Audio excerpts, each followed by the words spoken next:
नाज़रीन, मैं हूं आपके साथ उस्मा एजाज खान। न्यूज़ कैफ़े में मैं और मेरी टीम कहेंगे आपको खुशामदीद। कैसे हैं? ठीक ठाक, खैरियत के साथ, मोहब्बत के साथ अपने दिन का आगाज़ कर चुके होंगे हम भी अल्लाह ताला के बाबरकत नाम के साथ। आपके पास यहाँ अपनी नमाज़ पढ़ के अल्लाह ताला के साथ अपने रिस्क और आप सबके रिस्क के लिए और आप सबके लिए और अपने मुल्क के लिए, अपने आसपास के लोगों के लिए दुआएं करते हुए, मंजिलों से गुजरते हुए यहाँ तक पहुँचते हैं ताकि हम भी कुछ सीख सकें और आपको भी कुछ सिखा सकें। शायद मेरे मन की बात आपके मन को कुछ भा ही जाए। तो जनाब, प्रोग्राम का बाकायदा आगाज़ करेंगे। आप ये बताइए कि आप लोगों का बाकी का दिन कैसा गुजरा, क्या आप फिर कुछ बहुत सारे ऐसे काम हैं जो पेंडिंग पड़े हैं, जो इस वीकेंड नहीं हो सके और अगले उठा के रख दिए गए, लेकिन कुछ काम ऐसे होते हैं जो कि आप टाल नहीं सकते और उन कामों को टाला नहीं जा सकता होता। लेकिन समटाइम्स ऐसा होता है कि आप उन कामों को करना चाह रहे होते हैं, लेकिन कोई ना कोई ऐसी रुकावट होती है, कोई ऐसी मेंटल डिसेबिलिटी आपके दिमाग में चल रही होती है। डिसेबिलिटी का मतलब ये नहीं होता कि अल्लाह ना करे आप पागल हैं या कोई और मसला है, लेकिन कोई ना कोई मसाइल आपके आसपास, आपके इर्द गिर्द के मसाइल चल रहे होते हैं, जिसकी वजह से वो काम कहते हैं अभी करेंगे, दिल नहीं चाह रहा, अभी दिल नहीं हो रहा करने के लिए, और वो फिर पेंडिंग होते चले जाते हैं। और क्या किसी ने बड़े ये खूबसूरत सी बात कही है। मैं हमेशा एक बात सोचती थी और ये समझती थी, मुझे कभी कभी ऐसा लगता था कि जब आप कभी उदास होते हैं, आप कभी गमज़दा होते हैं, कोई एक ऐसा डिप्रेसिव मोड आपके अंदर आ जाता है, वो डिप्रेशन क्यों आता है और उसकी रीजंस क्या होती हैं? क्या आपके कोई पास्ट एक्सपीरियंसेस होते हैं या कोई ऐसी चीज़ें होती हैं या आपको किसी की याद आ रही होती है, चाहे वो आपके अपने सगे हों, बहन भाई हों, या आपको अपने बचपन की याद आ रही होती है। तो बड़ी अच्छी बात किसी ने कही है कि हम भी कभी आबाद थे, ऐसे कहाँ बर्बाद थे। हम भी कभी आबाद थे, ऐसे कहाँ बर्बाद थे। मसरूर थे, दिलशाद थे, वो चाल ऐसी चल गया, दिल जल गया, दिल बुझ गया। हम भी चले जला के दिल, मैं और मेरी आवारगी। तो ये वो सारी चीज़ें होती हैं जो मैं कभी कभी ये याद करती हूँ कि वो बचपना या वो सारी ऐसी चीज़ें थी जो आपके दिलों को बेपरवाही की तरफ और बेपरवाही से आगे लेके चल रही होती थी। लेकिन हमारे यहाँ एक बहुत बड़ी और एक बहुत ज़रूरत इस बात की है कि हम अपने बच्चों को उस तरह से या उनके जज्बात को या उनके दिलों को उस तरह से समझ ही नहीं पा रहे होते जैसा हमें समझना चाहिए। तो यही मेंटल डिप्रेशन माँ बाप के दिल में और दिमाग में चल रहा होता है कि उनके बच्चों की समत जो है वो दुरुस्त भी है या नहीं है दुरुस्त, उनके दिल में चल क्या रहा है और वो सोच क्या रहे हैं। आपको याद होगा, अपना बचपन भी याद होगा, मुझे भी अपना बचपन याद है और मैंने अपने बच्चों को किस तरह से ट्रीट किया कि जब हम रात को उनको सोने के लिए लिटा रहे होते थे तो उनसे बातचीत करते थे। कभी हम उन्हें कलमे सिखा रहे हैं, कभी हम उन्हें पोइट्री सिखा रहे हैं और उनसे अच्छी बातें करते थे। हमेशा अपने बच्चों से बातचीत के दरवाजे खुले रखे, स्पेशली जब वो टीन्स में हो, और जाने कि उनका दिन कैसा गुजरा और जाने कि उनके थॉट्स क्या हैं। वो आपसे अपने बच्चों को एक दूसरे के साथ कनेक्ट करते हैं, चाहे कोई भी बात हो, चाहे बुरी बात हो, चाहे अच्छी बात हो। अपने बच्चों से बातचीत करें, कम्युनिकेशन करें। जो बच्चे घर से भरे हुए होते हैं ना, मैं आज आपको एक बड़ी छोटी मिसाल देती हूँ। जो बच्चे घर से भरे हुए होते हैं, यानी कि वो मोहब्बत और प्यार, अगर 4 लोग हैं, वो घर से उनको पूरा प्रॉपर मिला हुआ होता है, उनको बाहर की ज़रूरत नहीं होती और फिर वो बाहर मगरूर हो जाते हैं। आप समझ रहे हैं मेरी बात? मतलब ये होता है कि जब आपको ये मोहब्बतें इतनी कूट कूट के अपने घरों से मिल जाती हैं तो आप, चाहे वो लड़की हो, वो बाहर की लड़की की मोहब्बत को यकसर मुस्तरद कर देती है। और अगर करती भी है तो बहुत छान फटक के, बहुत टाइम के बाद उससे खेलती नहीं है, ना खिलवाती है अपने आप को। वो फिर वो एक उसका एक लेवल होता है वहाँ तक जाने का। लेकिन इसी तरह से जब वो काम पे जाती है या वो काम पे जाता है तो वो इतना फ्लरिश और फुलफिल्ड होता है अपने दिमाग से। मोहब्बत आपको तरक्की देती है, याद रखिएगा। और उन लोगों को कभी नहीं भूलिएगा जिन्होंने आपके साथ जब जब बुरा किया, जब जब उन्होंने आपके साथ बुरा किया, चाहे वो कोई भी लोग हो। और उनको भी ना भूलिएगा कि जो बैठे हुए तमाशा देख रहे थे, जो सच को झूठ कर रहे थे और झूठ को सच कर रहे थे। वो चाल तो चल जाते हैं, लेकिन रह क्या जाती है? सिर्फ और सिर्फ वो सारी बात रह जाती है जो आपके अंदर पल रही होती है, और ये बात मल्टीप्लाई होने लगती है और यहीं से जहन साजी की इब्तिदा होती है, चाहे वो नेगेटिव होती है, चाहे वो पॉजिटिव होती है। इसी के ऊपर बात करेंगे। बेसिकली बात करने का मकसद यही था कि फोकस क्या है, घर और उसके बाद उसकी मोहब्बतें और रिश्ते, और क्यों नौजवान बेराह रवि का शिकार होते हैं। मेरे नज़दीक बेराह रवि सिर्फ यही नहीं है कि आप जाके किसी से अफेयर चला रहे हैं या किसी के साथ बुरा कर रहे हैं, लेकिन जहन साजी हुई नहीं है। जिस तरह से तरबियत पूरे जिस्म की होती है, पूरी बॉडी की नशोनुमा होती है, तो वो जहन की नशोनुमा होगी कैसी, इसी पे बात करेंगे। माहिर शऊर मेरे साथ मेरे बहुत ही मौजूद मेहमान गिरामी मौजूद हैं, सलमान राजा। अस्सलाम वालेकुम। कैसे हैं सलमान? अल्लाह का शुक्र। सलमान, मैंने थोड़ी सी कोशिश की है कुछ एलेबोरेट करने की, क्योंकि जहन साजी के हवाले से सब बात कर रहे होते हैं। इसको काउंसलिंग भी कहते हैं और नॉर्मली जब स्कूल कॉलेजेस में होते हैं, आप सब्जेक्ट पे जा रहे होते हैं तो काउंसलिंग करते हैं। आप जैसे जैसे अपनी हायर स्कूल पे जाते हैं और हायर स्टडीज़ पे जा रहे होते हैं तो एक काउंसलर होता है जो आपको सब्जेक्टिव और चीज़ों की बारे में बताता है कि आपका दिमाग किस तरफ है और आपको किस तरफ जाना चाहिए। तो जब हम बीइंग अ पेरेंट होते हैं या हमारे ऊपर हम जैसे पेरेंट्स थे, हमारे माँ बापों ने हम पे उतनी मेहनत नहीं की जितना कि आजकल के माँ बाप कर रहे होते हैं। हमें खुदरो पौधे की तरह बढ़ते चले गए, हमने देखा, हमने समझा कि हमें पढ़ना है और ये करना है और इस तरह से हम आगे बढ़ते चले गए। हमने आसपास के एनवायरनमेंट से अपनी नशोनुमा और अपनी, हमारे माँ बाप ने हमें सिखाया बेटा झूठ नहीं बोलना, सच बोलना ये बुराई के काम है। जहन साजी का कॉन्सेप्ट है क्या? आपने बहुत अच्छा इसकी बुनियाद रखी। सबसे पहले तो मैं बताता चलूँ, जो हमारे दौर में माँ बाप ने हमें जो बेसिक सिखाई, तो हम इसलिए बेहतर इंसान बन के बाहर आने शुरू हो गए, ये हमारी जो एज के लोग हैं, क्योंकि उस वक्त माहौल अच्छा था आसपास हमारे। जिस पौधे को आप जहाँ लगाते हैं उस जगह का भी तो बहुत बड़ा रोल होता है उस पौधे को पनपाने में जी। तो हम वो पौधे हैं जो जिस माहौल में लगाए गए, वो माहौल भी बहुत अच्छा था और हमारे माँ बाप ने बेसिक्स हमारी राइट की और वो पौधा बन के दरख्त बन गया। आज के दौर में जो जहाँ हम पौधा लगा रहे हैं, जिस माहौल में हमारे बच्चे पल बढ़ रहे हैं, वो माहौल बड़ा कह लीजिए रिस्पॉन्सिव है, बहुत तेज़ माहौल है, उसमें आप ज़रा सा भी लूज छोड़ा आपका बच्चा आपके हाथ से। बिल्कुल। दूसरी बात ये, जहन साजी उतनी ही इम्पोर्टेंट है जितनी इम्पोर्टेंट आपकी फिजिकल नशोनुमा है, जिस्मानी नशोनुमा है। आप ज़रा टीवी पे ऐड उठा के देखें, सारे जिस्मानी नशोनुमा पे दूध पी लो और ये खा लो और वो खा लो, फल, हर बात हम जिस्म के ऊपर रख के कर रहे हैं। जबकि मैं पहले भी बाहर आपके प्रोग्राम में कह चुका हूँ कि इंसान का वजूद जो है वो 3 चीज़ों पर मुश्तमिल है, जिस्म, उसका शऊर और उसकी रूह।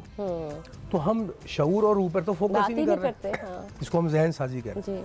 Mental growth and mental prosperity, दुनिया भर में इस पर बहुत काम किया जाता है। अच्छा, वेस्ट जो है वो स्पिरिचुअल ग्रोथ के ऊपर इतनी ज़्यादा बात नहीं करता, अब उस पर भी वो टैप कर रहे हैं, लेकिन हमारे यहाँ पे तो अभी तो हम फिजिकल ग्रोथ ही पूरी नहीं कर पाए।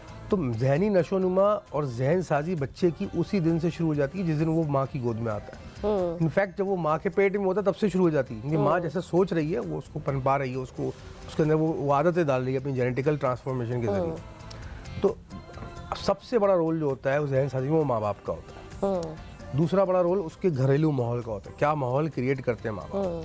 तीसरा सबसे बड़ा रोल जो होता है वो उसके इंस्टीट्यूशन का होता है, जिस स्कूल या मदरसे में, तदरीसी इदारे में जाता है वो।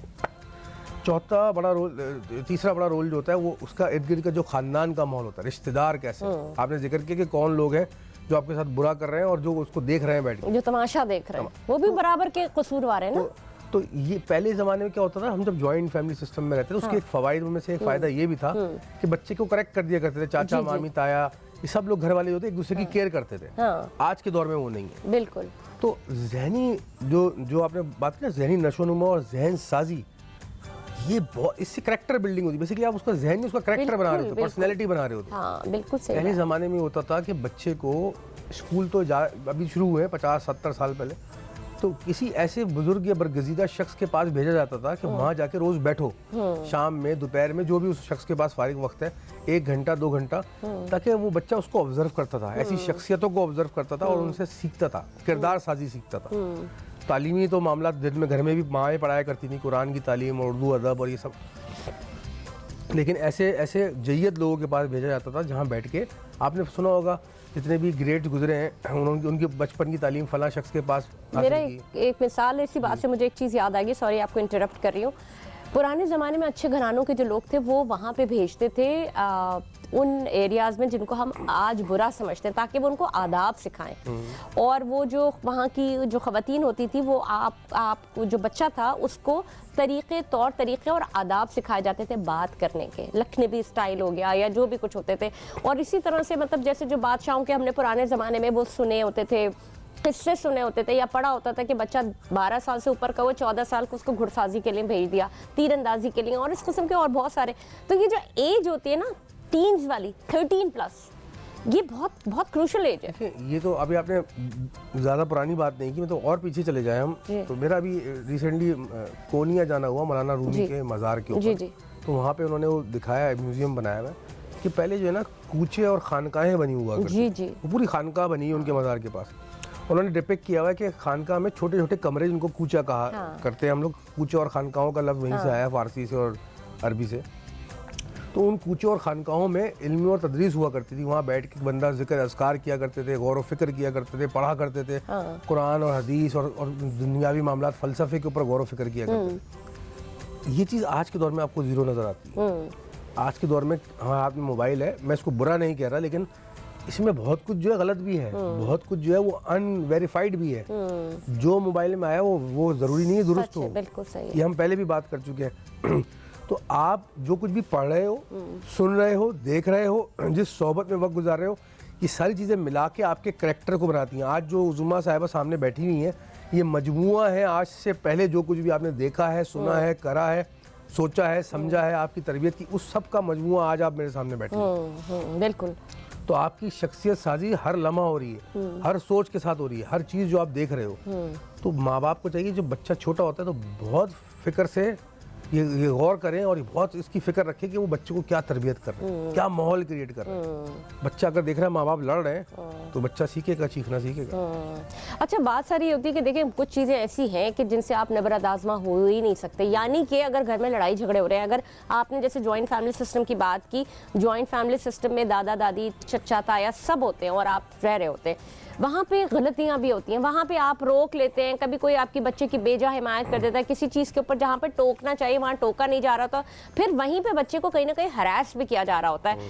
वहाँ से भी आपके जहन की तबाही शुरू होती है। अगर कोई अपनों से ज्यादती देखते हैं, जैसे कि मैंने एक बात की थी कि किसी अपने से ही आपने, इसमें उम्र की भी कैद नहीं है, जो 50 साल का होगा उसने भी अगर अपने सगे रिश्तों से देख लिया कि उसके साथ बुराई हो रही है और बाकी के तमाशा देखने वाले लोग ने तालियां बजाएं और बुराई को बुराई ना जाना। हम हमेशा जो है ना good side of the picture को तो डिस्कस करते हैं, लेकिन dark side of the picture जो आपने पॉइंट आउट किया वो dark side of the picture है। और अच्छी बात है कि जॉइंट फैमिली सिस्टम हो गया, घर के अंदर जो है बड़े जो हैं वो कहाँ बच्चों से ज्यादतियाँ कर जा रहे हैं, कहाँ बच्चों की तरबियत में कोताही कर जा रहे हैं। और ज़रूरी नहीं कि जो आप माहौल दे रहे हैं वो परफेक्ट माहौल है, आपको अपने गिरेबान में भी झांकना है, बड़ों को अपने आप को भी करेक्ट करना है और अपने आप को भी रिविजिट करना है, अपनी भी काउंसलिंग करानी है।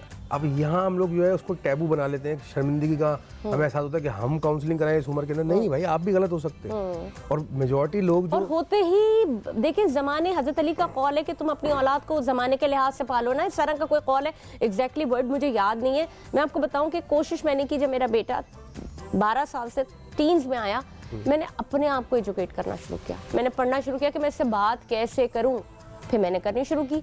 और शुरू से ही एक बॉन्ड हमारे दरमियान था बच्चों के, हमने हर बात को डिस्कस कर सकते। देखिए, जो इंसान जुस्तजू छोड़ देता है ना सीखने की, वो जहनी तौर पे और रूहानी तौर पे मुर्दा हो जाता है। जिस्मानी तौर पे तो बाजार वो जी रहा हो। तो ये आप बेहतर जानती हैं, मैं बेहतर जानता हूँ, हर इंसान बेहतर जानता है उसके अंदर कितनी जुस्तजू है सीखने की। हर गुजरते दिन आपको कुछ सीखना है, अच्छा बेहतर इंसान बनना है। और अप्रोच ये होनी चाहिए कि हर गुजरते दिन मुझे अपने आप से बेहतर इंसान बनना है, किसी से कंपटीशन नहीं। दूसरी इंपॉर्टेंट बात जो नौजवानों में मैंने खासकर देखी है जहन साजी के मुतालिक, मैं यूनिवर्सिटीज़ में पढ़ाता रहा हूँ, लेक्चर्स देता हूँ, स्कूल्स में गया हूँ, कॉलेजेस में गया हूँ, बहुत इंटरेक्शन रहा। मैंने कॉमन एक चीज़ देखी, नौजवानों के माइंड में ये बसा हुआ है कि पैसा कमाना इज़ सक्सेस। पैसा कमाने को कामयाबी से मुंसलिक कर दिया गया आज के दौर में, वेस्ट हो ईस्ट हो हर जगह। मैं उनको ये सिखाता हूँ कि भाई पैसा कमाना कामयाबी नहीं है, it's not the purpose of life, it's necessity of life. पैसा कमाना जरूरत है जिंदगी है, मकसद ये बाय प्रोडक्ट है एक्चुअली। आपको जरूरत है, आपको पैसे चाहिए, आपको कपड़े पहनने, घर चलाना है, मामलात को चलाना है, बिल्कुल।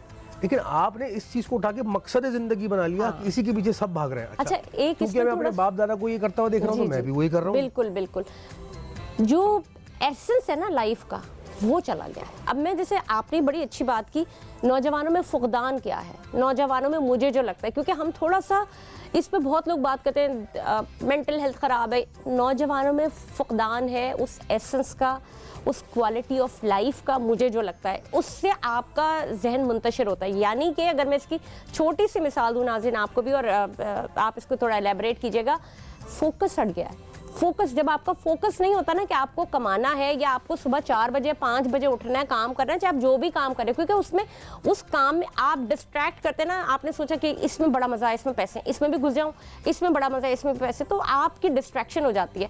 ये डिस्ट्रैक्शन आपको तबाह कर देती है। बिल्कुल इसी तरह आपको एक जगह पे फोकस करना होता है, जैसा पहला प्यार। पहला प्यार, न दिन है न रात है, बेतुकी बातें कुछ नहीं है उसमें। वो जो एसेंस है ना काम उस प्यार का, जब तक वो आपके काम में नहीं होगा, एम आई राइट? अगर मैं हम कहते हैं पैशनेट हो जाना अपने काम के बारे में, मुस्तकिल मिजाजी लाना। बिल्कुल सही कहा आपने, काम के बारे में पैशनेट हो और एक जरिया माश अपना ही। इंसान जो है ना, उसको हम अगर सोशली स्टडी करें तो वो इमोशंस का क्रिएचर है। वो डिज़ायर्स का, आपकी ख्वाहिशात हैं, आपके जज्बात हैं, आपके एहसासात हैं, आपके ख़यालात हैं, आपके मामलात हैं, आपके अंदर इंसानियत का एक दर्जा है, फीलिंग है, आपके अंदर रूह है, आपके अंदर रूहानियत की, ये सारी चीज़ों का मजमू है ना इंसान। अब मैं क्या कर रहा हूँ, मैं सुबह उठ के सिर्फ ख्वाहिशात के पीछे भाग रहा हूँ, पैसा कमा रहा हूँ। अच्छा, ख्वाहिशात क्या होती है? खाना पीना, जिनसी ज़रूरियात और सेहत। बिल्कुल। तो मैं अब क्या कर रहा हूँ, मैं सिर्फ ख्वाहिशात के पीछे भाग रहा हूँ। हाँ। मैं सिर्फ पैसा कमा रहा हूँ, तो मेरे जज्बात का क्या होगा? मेरे एहसासात का क्या होगा? अच्छा, कुदरत ने बड़ा अच्छा इंतजाम किया, और हमारे दीन ने, मजहब ने, और सारे मज़ाहिब ने, सिर्फ इस्लाम नहीं, क्रिश्चियनिटी भी, जूडाइज़म भी, हिंदुइज़म भी, सब ने इसका इंतज़ाम किया। ख्वाहिशात के लिए ज़रिया माश अपनाइए, जज्बात के लिए रिलेशनशिप्स। मैरिज वेडलॉक क्यों रखा है, फैमिली सिस्टम क्यों रखा गया? इससे इंसान के जज्बात पूरे होते हैं। हर रिलेशनशिप को जब वो निभाता है ना, इमोशनली वो सेटिस्फाई होता है। फिर एहसास ये कि आपको एक सेंस ऑफ सेल्फ एस्टीम चाहिए, मुझे ग्रो करना है, एक बेहतर इंसान, बेहतर इंसान बनना है, तरक्की करनी है, ये एहसासात का दर्जा है। फिर मामलात, कि आप किस तरह मैनेज करते हो अपने मामलात को, पड़ोसी से, रिश्तेदारों से, अपने माशी एतबार से, प्रोफेशनल लेवल के ऊपर। फिर आपके अंदर एक इंसानियत का दर्जा है कि इस सबसे बुलंद होकर आप इंसानियत की खिदमत। तो नौजवानों को ये हमें सिखाना है कि भाई ये है इंसान। इस तरह सोचो, अपनी जिंदगी को बैलेंस करो, माइंड, बॉडी एंड सोल को बैलेंस मैं करो। कल कहीं बड़ी एक अच्छी बात पढ़ रही थी, जिसने खुद को समझ लिया ना, उसको समझ ये अल्लाह तो खुद की को आ गई। समझना है कि मैं क्या हूँ, मैं ख्वाहिशात, जज्बात, एहसासात का मजमूआ हूँ। हाँ। खुद को समझना क्या है, अपनी ख्वाहिशात को फुलफिल करो, अब चाहे आप हलाल इसको थोड़ा तरीके सा से। एलैबोरेट कीजिएगा, खुद से खुदा तक। ये एक मैं आपको सेंटेंस बता रही हूँ, खुद से। बहुत खूबसूरत फलसफा है ये प्रोसेस शुरू होता है जब आप अपने, ये मैं जैसे मैंने अर्ज़ किया, ख्वाहिशात, जज्बात, एहसासात को समझते हो, उनको फुलफिल करते हो, उनकी तकमील करते हो, जायज़ तरीके से, हलाल तरीके से। दीन में क्यों हलाल और हराम का कॉन्सेप्ट दिया गया है? हर मज़हब के अंदर है। बुरे को बुरा क्यों कहा गया है? आप एक जिनसी ज़रूरियात पूरी करते हो, अगर वही हराम तरीके से पूरी करोगे तो आपको गिल्ट हो जाती है। वही चीज़ आप हलाल तरीके से पूरी करोगे, मैरिज वेडलॉक करके, तो आपको सुकून मिलेगा। लेकिन ये एक दफा होता है, पहली दफा, पहला आपने जुर्म करने गए, वो गिल्ट आपके आपने अंदर कर लिया ना, गिल्ट आ गया आपके अंदर। गिल्ट। दूसरी दफा वो कहते हैं ना कि बुराई जब घर आ गई, तो फिर तो वो अच्छाई बन गई, फिर वो गिल्ट तो कहीं और ही चला जाता है, खत्म हो जाता है। अब करना ये है हमने कि हमें हर अपनी इन ज़रूरियात का, अपनी शख्सियत की जो मजमूआत हैं, ख्वाहिशात, जज्बात, एहसासात, इनको तकमील पहुँचानी है हलाल तरीके से, जायज़, कह लीजिए एथिकल तरीके से, अखलाकी तरीके से। जैसे ही आप ये पूरा करेंगे, आपके अंदर एक मुतमईनपन आना शुरू हो जाएगा खुद ही। आप एक सेटिस्फाइड इंसान होंगे, आप एक शुक्रगुजार इंसान होंगे, एक मुतमईन इंसान होंगे। जब बच्चे को, यंग लड़के लड़कियों को ये सिखाया जाएगा, समझाया जाएगा, वो इस अप्रोच से ज़िंदगी गुजारेंगे, तो एक लाइफ में बैलेंस लेके आएंगे। ये आएगा कहाँ से? मुझे एक बात बताए, चाहे इंस्टीट्यूशन से, आपने घर तो बता दिया, माँ बाप कहते हैं मुतमईन, और आजकल तो माँ बाप भी अब जब बच्चे को पढ़ा रहे होते हैं, तुमने ये करना है, तुमने वो करना है, कामयाबी का लेवल जो है ना, और कामयाबी की जो मंजिल है, वो बहुत अलग तरह की है। क्या आप जिस भी मेजॉरिटी माँ बाप से पूछेंगे कि भाई आप क्या चाहते हैं, भाई बच्चा हमारा अच्छा पढ़ लिख जाए, अच्छा पैसा कमा ले। हाँ। मैंने फिर कहा कि ये मकसद ज़िंदगी नहीं है, ज़रूरत है ज़िंदगी। ठीक है, आपने अच्छा पढ़े, वो पैसा कमाना। अब क्या वो, मैंने अच्छे डॉक्टर देखे, मैंने अच्छे इंजीनियर देखे, मैंने अच्छे चार्टर्ड अकाउंटेंट देखे, वो सारे लेकिन अच्छे इंसान नहीं है। बिल्कुल अच्छे इंसान और अच्छा मुसलमान इसकी दुआ नहीं करते ना। अच्छा मुसलमान इज इक्वल टू अच्छा इंसान, कहते हैं ना, अच्छा इंसान ऑटोमेटिकली अच्छा मुसलमान। बिल्कुल, ये बड़ी जबरदस्त बात है। तो आप प्रोफेशनली जहाँ भी जा रहे हैं, जो भी डिग्री कर रहे हैं, जो भी कमा रहे हैं, वो करें, लेकिन उस अपने प्रोफेशन में रहते हुए एक बाकिरदार इंसान बन के निकले। अपनी ख्वाहिशात, अपने जज्बात और एहसासात का बैलेंस रखें। अच्छा, ये बैलेंस क्या होता है सोसाइटी के अंदर? मैं अगर ऐसा इंसान हूँ जो मैं इन चीज़ों पर अमल करता हूँ, तो मेरी प्रोफेशनल लाइफ भी बड़ी बैलेंस होगी, मैं फिजिकली भी फिट होऊंगा, एक्सरसाइज भी करता हूँ, ग़िज़ा का अपनी ख्याल रखता हूँ, मेरे रिलेशनशिप्स बड़े बैलेंस होंगे, अपने माँ बाप के साथ, अपनी बीवी के साथ, अपने बच्चों के साथ, अपने रिश्तेदार, हर किसी की नज़र में मैं बड़ा बैलेंस इंसान हूँ। अच्छा, मैं इतना बैलेंस होऊंगा कि लोग मुझे नोटिस भी नहीं करेंगे। इतना जितना बैलेंस होता है उतना आम इंसान होता है, मतलब वो डिजॉल्व हो जाता है माहौल के अंदर। लेकिन जब कोई गौर करेगा इस इंसान के ऊपर, बोलेगा यार ये तो बड़ा ज़बरदस्त इंसान है, मैंने इसको कभी इर्रेशनल हरकत करते हुए नहीं देखा, गुस्से में नहीं देखा, कभी परेशान नहीं देखा, हर वक्त शुक्रगुजार रहता है, सेहतमंद ये है, फिटनेस ये रखता है, काम ये अच्छे करता है, कारोबारी मामलात में पैसे कमाने में अपनी जगह मुकम्मल है, अपने फैमिली, अपने रिलेशनशिप, हर चीज़ को लेकर ये बैलेंस हमारे नौजवानों को समझ में आना चाहिए। होता ये कि उनको ये बताया नहीं जाता। जब वो पैसा कमा के उनके पास बहुत पैसा आ जाता है ना, पलट के देखते हैं, वो कहते हैं ये लो उम्र भी निकल गई और फीलिंग्स भी सारी ज़ाया हो गई। और वो मज़े की बात थी, मैं आमिर खान का एक, शायद आपने भी उनका एक वो वीलॉग था, वो सुना होगा कि मैंने गवा दिए 32 साल। जी, मुझे नहीं पता आपने सुना, मैंने भी थोड़ा सा ही सुना होता कि जहाँ पे ना मैं माँ देख सका, ना और शिद्दत से एहसास हुआ बाद में, और इतना वो रो रहे थे। और मैंने जिस जगह पे लगा दिए ये, उससे मेरा घर भी गया, सब कुछ गया। यानी उनकी पहली एक शादी थी, उनके पास अरबों खरबों रुपए तो सब होंगे, उनके पास बिल्कुल, उनके लेकिन पास वो वक्त नहीं है जो वो अपनी माँ बाप के साथ और फैमिली के साथ गुजार सकते। बिल्कुल बिल्कुल। अगर उनको यंग एज में ही बता दिया गया होता वो हर चीज़ को बैलेंस लेके चलते। अच्छा, मुझे अब मैं सिर्फ एक चीज़ जानना चाहती हूँ कि हम जो दुनियावी हैसियत में जिस हैसियत में हम ये प्रोग्राम कर रहे हैं, मैं थोड़ा सा हटके बात करूंगी, और मैं अभी तक हटके कर रही थी, लेकिन जिस पैरामीटर में जो लोग बात करते हैं ना कि जहन साजी नहीं हुई है, अब जहन साजी जो आम आदमी, उसका कॉन्सेप्ट क्या है जहन साजी का बाहर के लिहाज से? देखिए, बाहर के यानी बाहर के लिहाज से बता दिए, घर से बाहर के लिहाज। घर से बाहर, मैंने जैसे अर्ज किया था ना, घर जैसे मैं घर से बाहर कदम रखता हूँ ना, एक बच्चा कदम रखता है, अब वो एक वल्नरेबल माहौल है, एक जंगल की तरह है वो, वहाँ पे खतरात हैं और मामलात हैं, जो कुछ भी है बाहर वो है, वो सीख रहा है। जैसे एक बच्चा जो है अगर किसी गरीब इलाके में, तबके के इलाके में रहता है या अनडेवलप इलाके में रहता है, वो बाहर निकलेगा तो वहाँ लट्टू चला रहे हैं बच्चे, खेल रहे हैं, गालियाँ दे रहे हैं, नंगे पाँव घूम रहे हैं, एक दूसरे को मार कूट रहे हैं, गंदी गंदी बात कर, तो ये माहौल भी एक। अच्छा, एक एलीट इलाके में सो-कॉल्ड बच्चा बाहर निकलेगा तो वहाँ महंगी महंगी गाड़ियों में आ रहे हैं, अच्छे रेस्टोरेंट में बैठ रहे हैं, ये एक तो माहौल इम्पैक्ट करता है। ये भी जहन साजी हो रही है ना, ये आप उनके बच्चा मुशाहिदा कर रहे हैं ना। जी जी। और सबसे ज्यादा ऑब्जर्वेंट जो कोई होता है ना, वो बच्चा होता है। बिल्कुल, जितना यंग है उतना ज्यादा वो मुशाहिदा उसका तेज, बिल्कुल बिल्कुल, क्योंकि हर चीज मुशाहिदे से सीख रहा होता है। अब ये माहौल, ये कैसे क्रिएट हुआ माहौल, जो मैंने जो एग्जांपल दी एक्सट्रीम, ये हम लोगों ने क्रिएट किया, हम बड़े जो मैंने बताया पसमानदा इलाका है, वहाँ पे जो माँ बाप हैं वो बच्चों को क्यों नहीं सिखा रहे। बहुत कम मैंने फैमिली देखी, वहाँ पे भी अच्छे लोग होते हैं जो अपने बच्चों को तमीज़ से रखते हैं और माहौल को अच्छा रखते हैं। मैं तो एग्रीगेट बात कर रहा हूँ ना कि वहाँ पे ये माहौल। अच्छा, जो डेवलप इलाके हैं, अमीर इलाके हैं, वहाँ पे आप जाएँ तो वहाँ पे नफसा नफसी है, महंगी चीज़ों का शो ऑफ करना है, तो ये बच्चे को माहौल मिल रहा है। अच्छा, मैं अब वेस्ट में जाइए, मेरा भी मैंने जैसा इसके मुझे जाना हुआ, वहाँ मैंने देखा कि वो हम जरा निकले तो सही, कदम बाहर निकाले, दुनिया कहाँ पहुँची है। बाहर का नौजवान बोल रहा है कि जी मुझे टेक्नोलॉजी सीखनी है, मुझे शख्सियत अच्छी करनी, पर्सनैलिटी, वो अपने ऊपर वर्क कर रहे हैं, मैं सेटिस्फाई कैसे, मुतमईन इंसान कैसे बनूं। मैं दुनिया मार्स पे जाने की भी बात करी परसों, एलॉन मस्क साहब का बयान आपने तकरीर सुनी होगी, वो कह रहे हैं हम मार्स में झंडा गाड़ेंगे। हम यहाँ पे अभी तक निकले ही नहीं है कि भाई हमें ये अपने गैस, बिजली, पानी, पेट्रोल ही पूरा नहीं हो रहा हमारा, तो हमें थोड़ा सा सोचना पड़ेगा कि अगर हम अपने नौजवानों को आज नहीं संभालेंगे तो ये आने वाले 20 साल हमारे तबाह। सिर्फ इस जहन साजी की कोई उम्र नहीं होती, मैं आपको बताऊं, कल इत्तेफाक की बात थी, मैंने एक अपने ख़ानदान के बुजुर्ग खातून को फ़ोन किया, मेरी उनसे कोई महीना डेढ़ तक बात नहीं हुई थी, और मेरा चूँकि हाथ का प्रॉब्लम था और वो मेरे घर की खातून थी, तो वो मुझे बड़ा अंदर से था कि मुझे फ़ोन करके एटलीस्ट पूछे तो सही कि कास्ट उतर गई या नहीं उतर गई। तो मैंने उन्हें फ़ोन नहीं किया, उनका इत्तेफाक से फ़ोन आया हुआ था और मैं अपने घर में 2-3 कामों में मसरूफ़ थी, तो फ़ोन मिस हो गया, फिर दूसरी दफ़ा मिस हो गए, कोई बात नहीं। तो जब मैंने फ़ोन देखा और मैंने कहा चलो मैं आराम से बात करूँगी, मैं वॉक पे जा रही थी, तो मैंने उनको कॉल की, तो उन्होंने मुझे कहा कि नहीं जी, गलती से हाथ लग गया था। तो आप सोचें, यहाँ से भी जहन साजी होती है। देखिए, जैसे हम बात कर रहे थे कि जो नौजवान बच्चा वो बाहर निकले तो वो क्या करे, हमें उसको, जैसे हम अभी यहाँ बता रहे हैं, माँ बाप बताएं, ये बात बता दें कि इंसान बैलेंस होना चाहिए 3 चीज़ें, माइंड, बॉडी एंड सोल। जैसे मैंने बात की, बॉडी की ग़िज़ा है खाना, अच्छा ग़िज़ा और सेहतमंद एक्सरसाइज करना, अच्छी स्लीप लेना, नींद पूरी करना, ये 3 चीज़ें इंपॉर्टेंट है बॉडी की। ये आपकी बॉडी की मामलात हो गए। फिर जहन के लिए, माइंड, मेंटल ग्रोथ के लिए जहन की ग़िज़ा है इल्म, अच्छा इल्म हासिल कर, डेली कुछ ना कुछ आप नया सीखें। जैसे अब यूनिवर्सिटी जाते हैं, उसके अलावा कोई स्किल्स है, कोई भी चीज़, और उस जहन को, उसको एब्जॉर्ब करने का वक्त दीजिए। तो ये जहन की ग़िज़ा होगी तो आपका जहन अपनी साइकिल में पूरा करेगा और बैलेंस रहेगा, हेल्दी रहेगा। रूह की ग़िज़ा है गौर व फिक्र, जो आपका बनाने वाला है, क्रिएटर है, अल्लाह, आप जिस मज़हब से भी, गॉड, भगवान, जो भी उसको कहते हैं, उसको से कनेक्ट होने की कोशिश करें। अब उससे कनेक्ट होने की भी पूरी डिटेलिंग है और पूरी एक ये साइंस है, एक समझने वाली चीज़ है।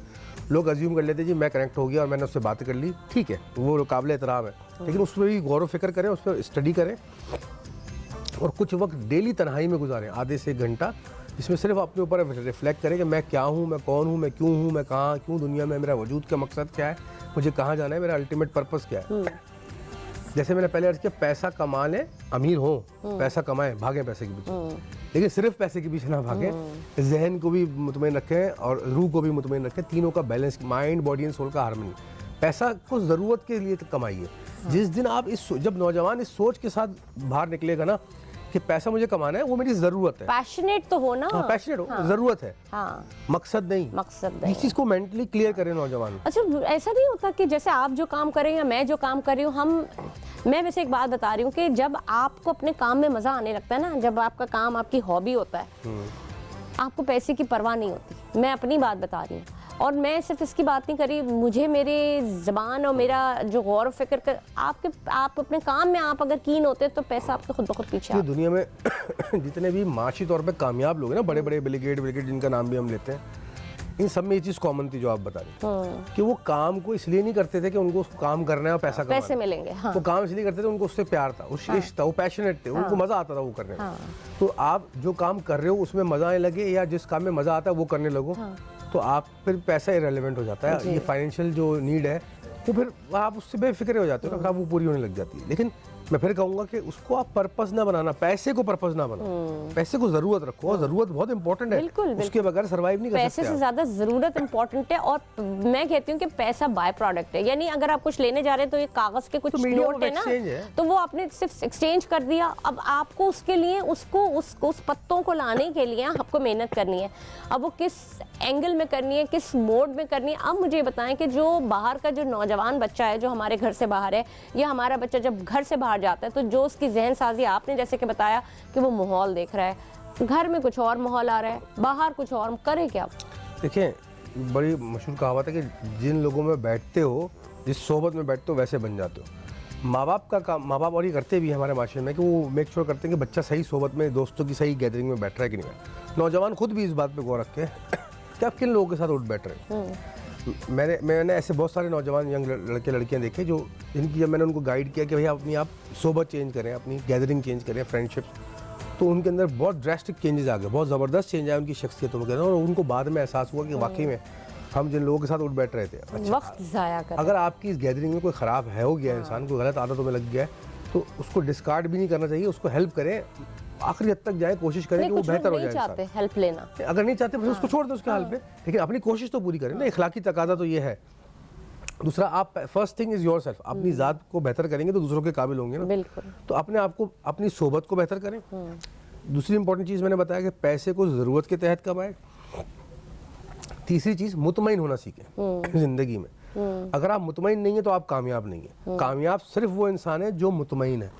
कामयाब वो नहीं है सिवा पैसा है, कामयाब वो नहीं जो बड़ा सेलिब्रिटी, कामयाब वो नहीं जिसने दुनिया कॉन्कर कर ली, कामयाब वो नहीं जिसने माउंट एवरेस्ट सर कर लिया। ये सब आपके टारगेट्स हैं या अपने अचीवमेंट्स हैं आपकी। ये कामयाबी नहीं है, सक्सेस नहीं है, अचीवमेंट्स हैं। सक्सेसफुल होना ये है कि आप हाउ कंटेंट यू आर। अच्छा, मुझे एक बात बताएं, देखिए यही मैं एक बात बता रही हूँ कि जब हम रोजाना सोने के लिए लेटते हैं तो हम उस दिन की कामयाबी नहीं देखते, हम उस दिन को देखते हैं हमने सारा दिन जाया तो नहीं किया, अचीव किया। हम उठे, हमने अल्लाह का शुक्र अदा किया, जो भी कुछ किया वो घंटा, 2 घंटा, 3 घंटा, उसके बाद थ्रू आउट द डे।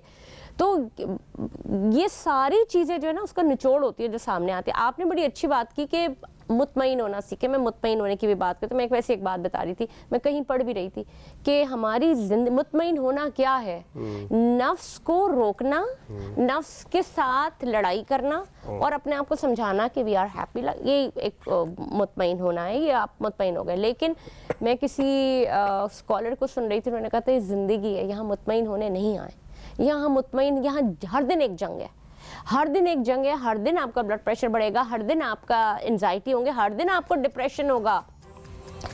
ये है जिंदगी और ये है दीन, इसी से लड़ना है और इसी का हिसाब होना। वो जो स्कॉलर को आप पढ़ी थी वो भी काबिल एहतराम है, और पहली बात भी काबिल एहतराम है। मैं दोनों चीज़ों को इनकलकेट कर देता हूँ कि ज़िंदगी में जंग भी है, प्रॉब्लम भी है, सब कुछ भी है, और अच्छाइयाँ भी हैं, मुतमईन होना भी है, प्यार भी है, मोहब्बत भी है। इन सब से गुजरने के बाद अगर आपको ये एहसास हो कि मैं जो कुछ भी हूँ शुक्र है, इसको मुतमईन होना कहते हैं। आपकी अप्रोच क्या है ज़िंदगी को लेकर? अगर आपकी अप्रोच डिफेंसिव है कि मुझे ज़िंदगी में जंग लड़नी है, ज़िंदगी जंग है, नहीं, ज़िंदगी जंग नहीं है। ज़िंदगी एक खूबसूरत जगह है, यहाँ पे मैं एंजॉय करना, नहीं, ये भी नहीं है ज़िंदगी। ज़िंदगी गुजर जाने का नाम है। ज़िंदगी वो हुनर है जो मौत के बगैर मुकम्मल नहीं होता। ज़िंदगी तजुर्बात का नाम है, ज़िंदगी एक्सपीरियंशियल नॉलेज का नाम है। इस ज़िंदगी से गुजर जाना ही आपका सारा एक्सपीरियंस है। और जैसे मैंने कहा कि आज जो भी आपकी एज है, आज जो आप मेरे सामने बैठी हैं, अब से पहले जो जिंदगी गुजार चुकी हैं उसकी प्रोडक्ट हैं आप इस वक्त राइट नाउ, आउटपुट हैं आप उसके। बिल्कुल बिल्कुल। उसमें अच्छे तजुर्बात भी गुजरे होंगे, बुरे भी गुजरे होंगे, उसमें जंगें भी लड़ी होंगी, स्ट्रेस भी आई होगी, अच्छे लम्हात भी आए होंगे। आता है, ऐसा नहीं है कि नहीं होता। इसी चीज का नाम जिंदगी है। अच्छा, इससे गुजर के जो आप सामने बैठी हैं, ये है वो शख्सियत जो जिंदगी गुजार के उस सामने बैठी है, ये है वो इंसान जो ये जिंदगी। तो आप अपनी जिंदगी के एक्सपीरियंसेस का आउटपुट है। वो खरोचे लगते लगते लगते लगते मूर्त बनती है, तराशी जाती है। अब बात सारी ये आ जाती है कि आप मुझे बताएं, मेरा ये थोड़ा सा कि हम जब बच्चा हमारा पैदा होता है 2 से 3 साल की उम्र से जब बढ़ना शुरू होता है, उसकी नशोनुमा शुरू हो जाती है। हम क्या सिखा रहे होते हैं? हम उसको अच्छा इंसान, ह्यूमैनिटी और ये सारी, मतलब क्यों हम ये बताएं बच्चा क्या बनेगा जी, मैं पायलट बनूंगा, मैं डॉक्टर बनूंगा, ये क्यों, यही सिखा, यहीं से शुरू होती है ज़हन-साज़ी। ये क्यों नहीं कहते कि मैं अच्छा इंसान बनूंगा? हाँ। मैंने जैसे अर्ज किया ना कि अच्छे पायलट मैंने देखे, अच्छे डॉक्टर्स देखे, अच्छे वकील देखे, अच्छे इंजीनियर देखे। देखिए आप, मैं अच्छा एक डॉक्टर हूँ, मैं बहुत अच्छा इलाज करता हूँ, लेकिन क्या मैं अच्छा इंसान भी हूँ, बाय कैरेक्टर भी हूँ? ऐसे डॉक्टर्स भी देखे जो कैरेक्टर के अच्छे नहीं होते। प्रोफेशनली आप अपना काम सही करो, वो भी काबिल एहतराम है, लेकिन आपकी प्रोफेशन को भी, आपकी शख्सियत को भी 4 चांद लग जाते हैं, आपकी डॉक्टर होने को भी 4 चांद लग जाते हैं जब आप अच्छे इंसान भी।